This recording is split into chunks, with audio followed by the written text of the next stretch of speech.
So I have a question. I just want you to think really quickly, how much time you slept last night. How much time you slept last night? And I'm really hoping that we got some good answers in that, and I'm sure we did with the giggles.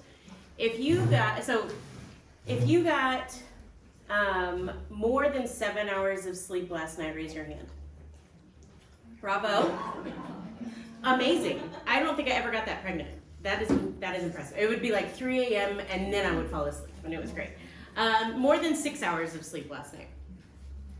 Okay. More than 5? Okay, moms. How about more than 4? Yes. Oh, I'm sorry. I forgot. I do have to use this microphone. Did anybody get less than 4 hours of sleep last night? Good job, moms. Good job. So here's the thing. I actually have not held your book yet, but if you are in the 6 range or lower, heck, if you are in the 7 range, 8 range or lower of hours of sleep, and you describe yourself at all as mediocre, I need you to slap yourself in the face. Because you are literally being tortured right now by your family who you love, and they are worth every ounce of it.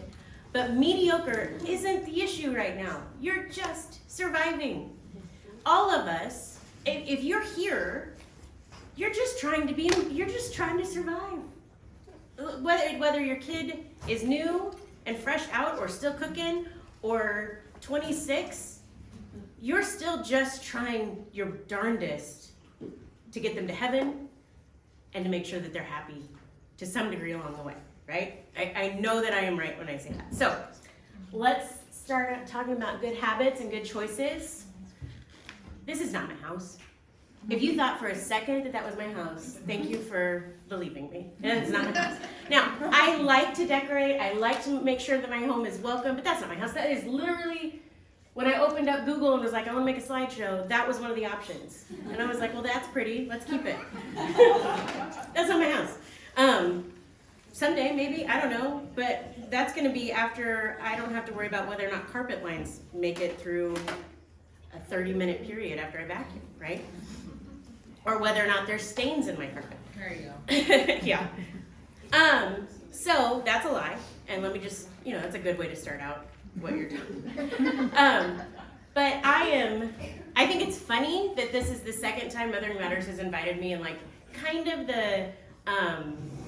the theme is about chores or expectations. I'm like, I am not Marie Kondo or Martha Stewart. I am not any of those people. But I actually think that makes me even more of a good person to talk with you about that. If you walk into my house at any given moment, the first couch you see is covered in clean, but covered in clothes that need to be folded. I have 7 people in my house.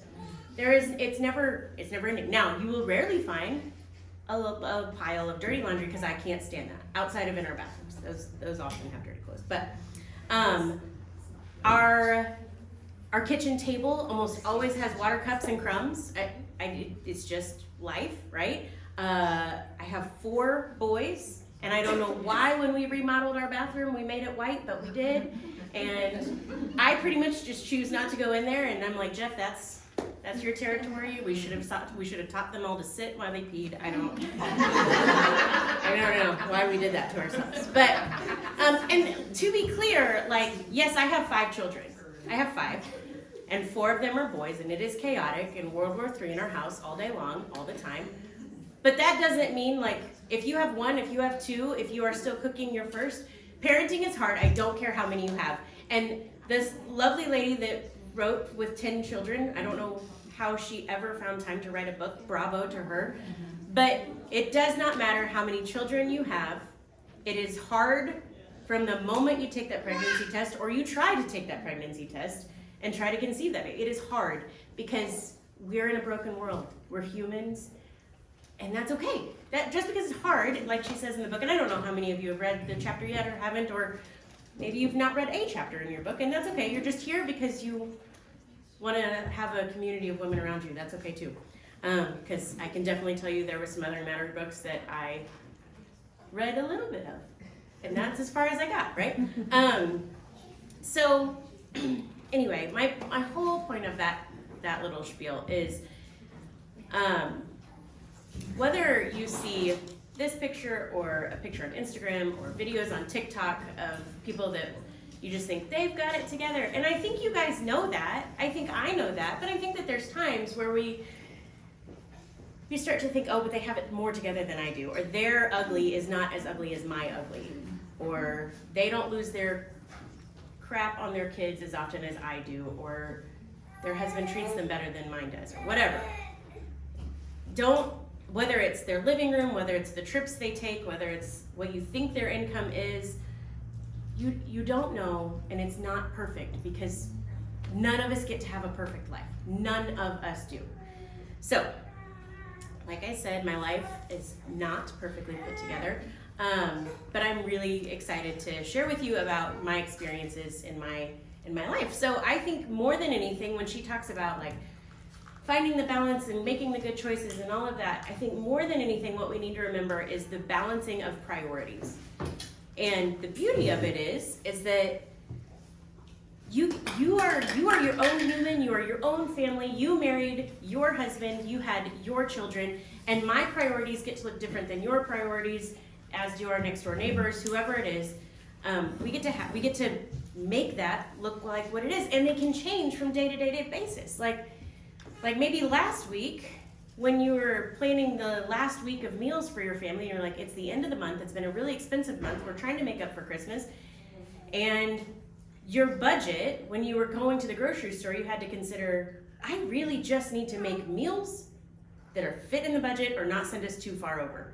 And then this week, maybe your husband's paycheck had some overtime in it, or your paycheck or whatever, had some overtime in it, and you were like, okay, now I can go back to prioritizing things that I like, things that are more healthy, whatever. The priorities shift with what's going on in our lives, right? Sometimes they shift on mood, and that's okay too. It's all okay. Now, obviously they can get out of hand if you just prioritize taste all the time and convenience, then maybe the baby weight's never gonna go away, and that's okay.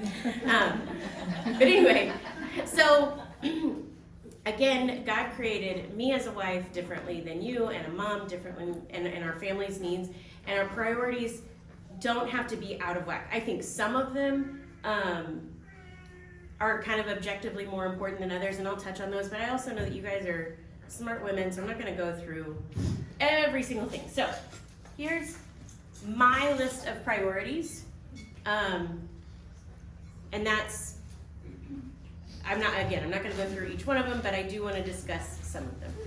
So first priority is that I feel like objectively, my goal just needs to be, is my family in heaven.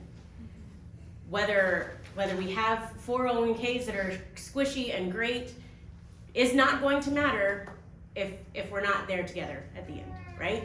If we're not doing everything we can. And like the list of endless priorities, like this is just mine, but they may be grouped differently, they may be labeled differently than yours, but I would encourage you to set down, set a tone, label what you want your priorities to look like. And then you're gonna weight them differently. And like it or not, we as the moms, like yes, our husbands are the leaders, or they're supposed to be. Let's be honest, they're humans too. But we as wives and moms, we set the tone for our house.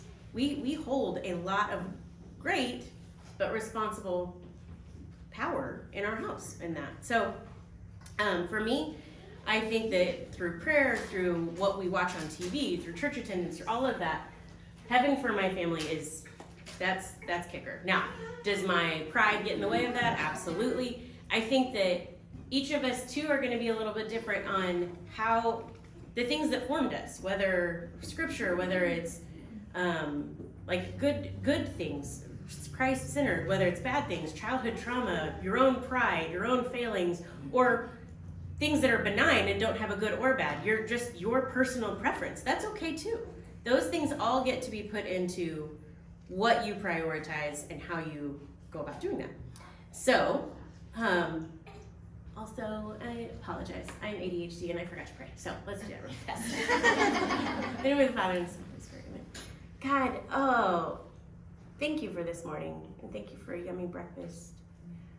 thank you for these wonderful women and this insanely amazing organization that loves on women and helps us build our community in this town. I just pray that you would help me forget the things that aren't of you and remember the things that need to be heard. I pray that you would bless all of these moms as we walk through our lives, and that we try to glorify you and get our family to heaven. In your name I pray. So, my marriage comes second.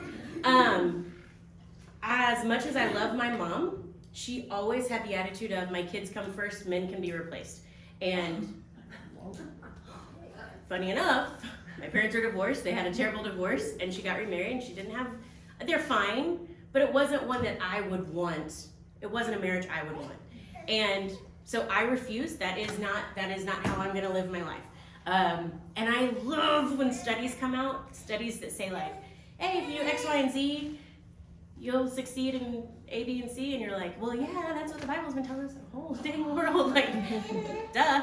So for me, my marriage comes first, and studies show that children have better relationships with their parents, they have better relationships with each other, they have better relationship with God, and they have a better mental health if they have a positive parental, if their parents have a positive relationship. And I don't think that's news to anyone in here. That doesn't make it easy, right? Life happens, and sometimes husbands can be dumb, and we're perfect. I don't, but either way, I think if you put those two priorities in spot first, where it's seek first the kingdom of God, and the rest shall be given to you. That is daily what I have to tell myself when I'm trying to pick up this stuff that I'm like, no, God, you can have that, and then I'm trying to take it back. Seek first the kingdom. I think I don't know, I think as cliche or as primary as it may sound, that's where we need to start. Seek first the kingdom. Your marriage falls into place easier. I am very, very lucky that I married a man worth my affection. We have, generally speaking, an easy marriage. We don't have huge fights. We don't whatever. But that doesn't mean that everybody has my story. If you're in a toxic or abusive marriage, this may not look the same, and that's okay. Oh, it's not okay. It's actually not okay, and probably not the time to talk about all of that. But I have been very blessed that I'm able to prioritize him, and he thus prioritizes me, back and forth. And because of that, when I'm not able to make all of these priorities happen, he's really great. He's at home right now, taking care of homeschooling our children, so I don't have to when I get back. And not every husband would do that, and I'm very thankful that I have that, or he'll do the dishes without me asking, or whatever it is, and it's really great, and it works out for him too, because then my affection for him is much easier to come from whatever things have taken care of in the house. I don't know about every other wife, but I'm not exactly in the moods for snuggles if my world feels like it's falling apart. But anyway, it's a win for everybody. And then obviously healthy relationship with children and fostering a healthy relationship between each other, I think, is vital. The best gift I ever gave my children was siblings. Hands down, I believe that, because someday my husband and I will die, and that's who they have for themselves. And not everybody has that opportunity. I know that. I was told that we weren't going to be able to have kids, so I thought I wasn't. Each one was like, oh my gosh, we did it again. This is amazing. So, but anyway, so relationship with your children, I have heard studies say that 10 minutes of intentional time where you're not correcting them, even if they're cheating at Uno, not correcting them, is all it takes to really help those bonds every single day. So 10 minutes, whether it's sitting on their bed, scratching their back at the end of the day because you didn't do it all day, or reading a book to them, 10 minutes is all it really takes. And that puts in perspective that maybe I need to prioritize that time a little bit more. And sometimes 3 and 4 are just 3 and 4. 3 and 4, I do know math, I teach my children.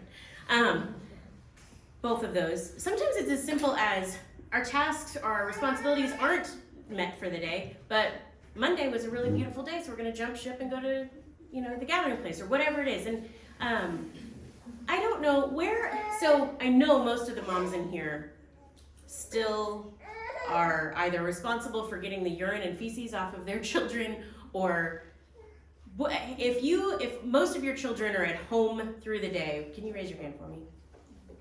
Yeah. If you're usually responsible for what's for dinner tonight, these have to happen, yeah, but there's just basic needs you have to get through the day, right? And sometimes a chore chart is just gonna fall between the cracks, and that's okay. You're just trying to keep everybody's head above water. And again, that's gonna look different. Some priorities are easier to come by than others, whether you're type A or type B, whatever. Some of those are easier to accomplish, easier to check off, and not necessarily that you're showing the relationships of your family as a check off the list, but as a mom, we've got all the things going in our heads of what all has to be done through the day. I know for my husband and I, my mom, I'm telling you, you could have a surgery on her floor and you would come out squeaky clean. You'd be cleaner than when you started surgery. My husband's family, that first picture, that's more realistic of what his family looked like, but neither of us are those people. We refuse to be those people because I don't want to be on my deathbed and be like, well, my kids just remembered that our house was clean or that all of our bills were always paid. No, we want them to know that they were loved, that we took adventure, that we had spontaneity. Now, obviously, that doesn't mean that we just fly by the seat of our pants all the time, and that doesn't mean that if you like your house clean, that you're wrong for prioritizing that. It's okay. Now, I homeschool our children, so education has to be pretty high on the list just because it does fall on me. That doesn't mean that public school, private school mom doesn't care about her kids' education. It's just because that's on my daily to-dos. That's on my, Chris and I were talking about sourdough earlier, and I was like, I really wish I could learn to make sourdough. But again, then that's another human, or not human, but close to it, that I have to keep alive. And that's overwhelming. I don't know how you guys do it. If anyone wants to teach me, but also cheer me on when I cry and it dies, let me know. So, thankfully, for us, when I say education isn't we'll fly by the seat of our pants or whatever, education is important to us. I'm just not that mom that's by 13, you're gonna have a master's degree. Again, no, I don't. I just want you to have the information. I'll encourage you to run with whatever is yours, but it's just not as high priority as the things above it. Life skills. Now, most of us moms in this room are just, again, your life skill is breathing, baby. Good job. But I do think that life skills are really important. I think we all know that. As soon as a child can walk, they're throwing away their own diaper in my house. As soon as they can walk, they're putting the toys into the basket at the end of cleaning now, or at the end of playing. Now, they're also in that stage where they have to dump it back out, and you're like, gosh, I love you. Please stop it. Or the books can stay on the bookshelf, please. Or when you're folding laundry, that's my favorite. When you're folding laundry and then they knock it all off the table. Okay, let's go. Find something else to do, because I want to nap when you're napping. I don't know about you guys, but when I was nursing, the fastest way to drain me down was, let's just sit in the recliner and I'll take a nap with you. I don't know about everybody else, but that was me. And I really didn't want to give up nursing because it meant that then I couldn't nap as often. Anyway, so so again, our house is not perfect, but part of the reason our house is not perfect is because we're not perfect, and I'm training people to do the life skills so that they are not mainly because I have 4 boys, so that they're not the husbands that come home and go, I don't know how to make a box of macaroni and cheese. Why would you ask me to do that? Yeah. I'm not raising those humans. So today my house is dirty compared to my parents because my dads didn't know how to do that. And I think it's important to teach those life skills. So today we're going to do dirty house. Tomorrow you will be a successful adult, right? Again, if that's not you, if you have to push your kid as hard as they can to do whatever, or if you just have to be the one to make the cookies or make the scrambled eggs because you need to have that control, that's fine. Just find other things, because you don't want to have your kid going off to college and their roommates having to teach them how to do their laundry, right? Let them ruin something, it's going to be okay. And if you don't want the thing that's ruined, don't put it in the laundry. Don't let them be the one to do it. This is really random, but we have what is called Fancy Feast at our house, and I don't know if I told you guys about this last year. We have Fancy Feast at our house, and that's once a month. We get out all the china, we get out all the linens, we do it up, and we have a big meal, like a big feast at our house where we practice table manners, we practice passing. Now, again, my youngest is 6. I know that's not everybody, but I would have done it before now too. It's just, I didn't really think about it until he was 5. And so we've never broken a piece of china in this once a month thing, and it's okay if we do, because guess what? Everybody's selling it on Facebook, and you can go get all the replacements. But it's all hand me down to start with. It wasn't something that came from my wedding, and so I don't have as much of a like, this piece. But again, everybody's selling it on Facebook, so if I break it, it's gonna be okay.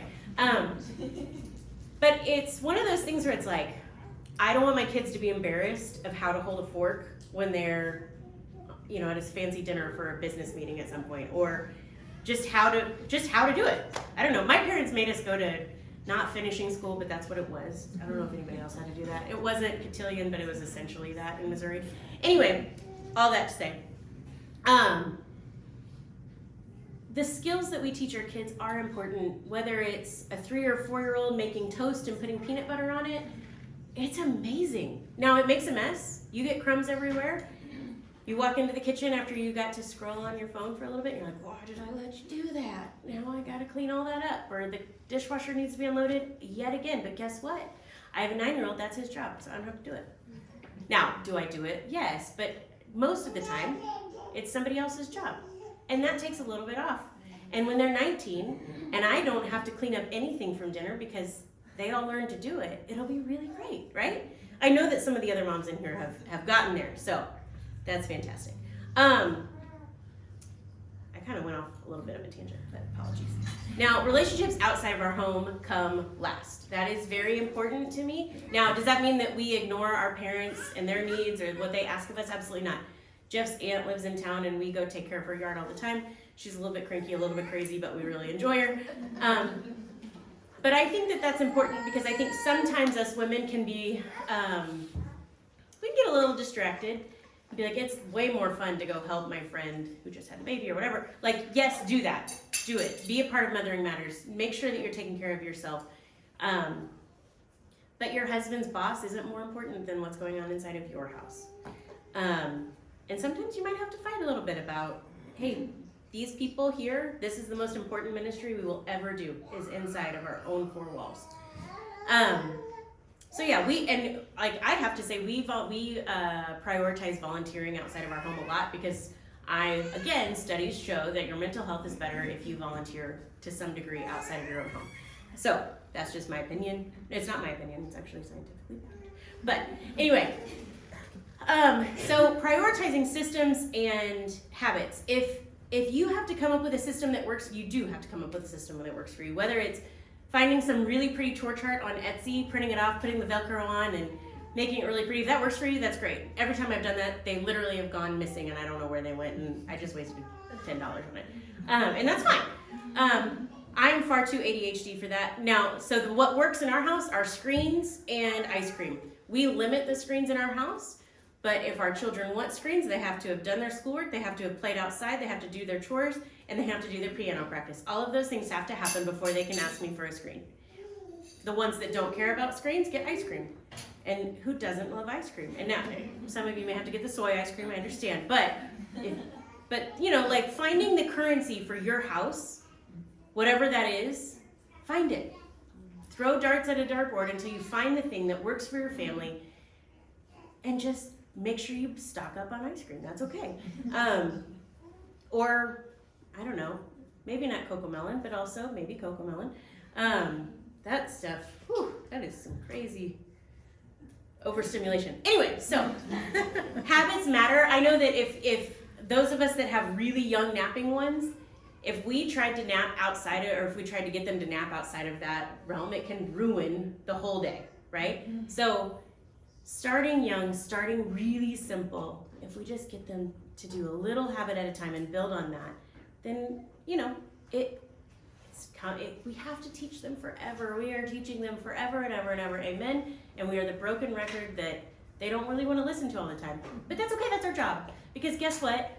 Every single person in here and outside of here sins the same sin over and over again, and Jesus has to remind us, hey, guess what?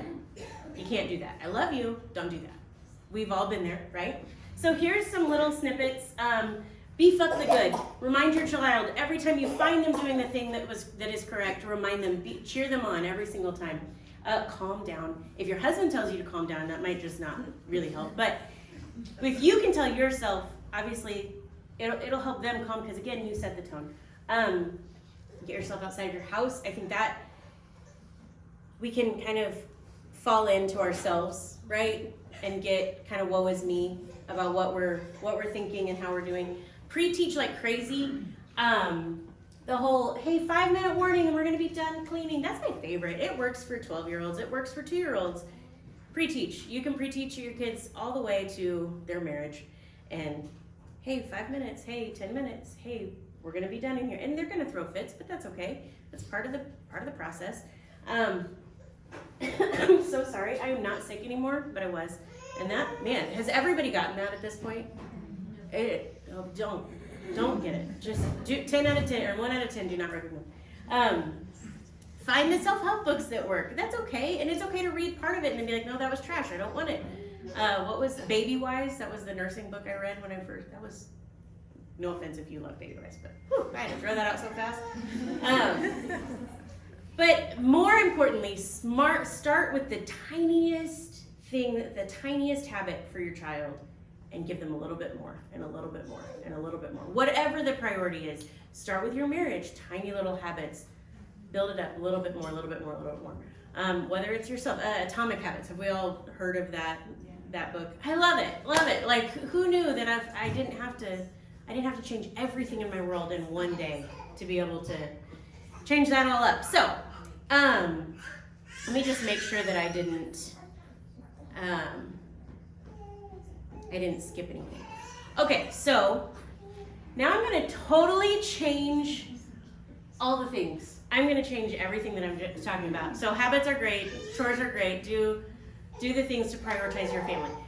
And this isn't at all what I was going to talk about, but I really feel like Jesus laid it on my heart, and so this is what we're talking about. And the likelihood that somebody needs to hear it is probably pretty big. If you know me at all, which there's like 5 people in this room, I am the last person to be able to say surface level. I can't do it. It's impossible. So here we are. I think that our testimonies are not meant to be perfect little packages and bows. I think that we're supposed to go through hard things so that when other people are going through them, or when they go through something, they can be reminded that you spoke truth into their life. And so, yeah, I'm gonna share some pretty hard stuff. So I really did win the lottery when I married my husband.